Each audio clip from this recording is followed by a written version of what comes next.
one start. Even after long negotiation with states and with a truncated schedule, the center has found it difficult to relaunch domestic flights. Several were cancelled on the first day. Services were resumed after being frozen on March 25. Some chief minister, notably Uddhav Thackeray in Maharashtra and Edappadi Palaniswamy in Tamil Nadu, expressed apprehension about a premature resumption of civil aviation as the spread of COVID 19 is unrelenting and quarantine monitoring has its limits. The experience of flight cancellations, passengers' frustration, and low capacity among states to track thousands of passengers should prompt a rethink on scheduled flights. Access to emergency air travel in a large country is a legitimate expectation, and a targeted program run efficiently can meet that need without induced demand produced by commercial flights.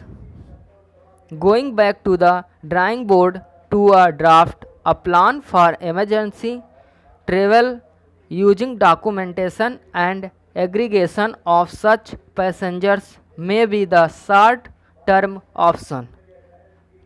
The risks associated with domestic aviation have multiplied due to early missteps in several states, mass gatherings, political events, and consumer crowding for panic buying have resulted in major transmission clusters.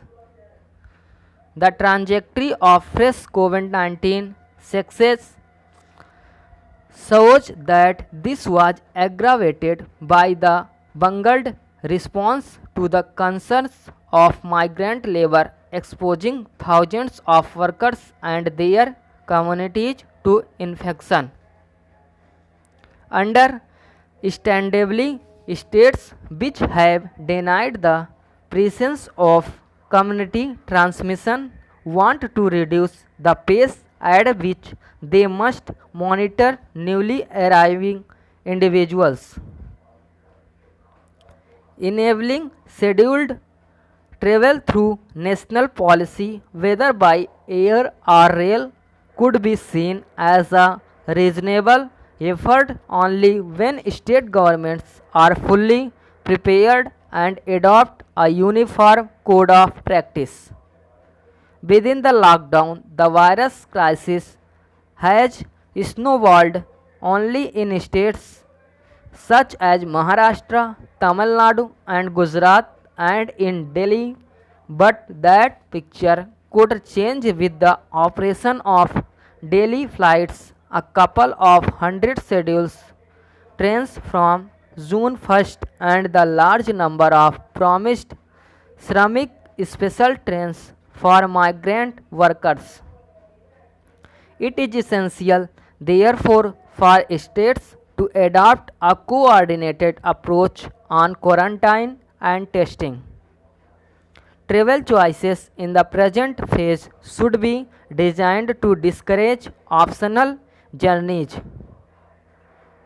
Moreover, passengers on all flights, including relief flights, could have a lower risk if airlines and the government keep the middle seats vacant as decided on March 23 by the DGCA. There is no reason to think that the pandemic has begun to wane.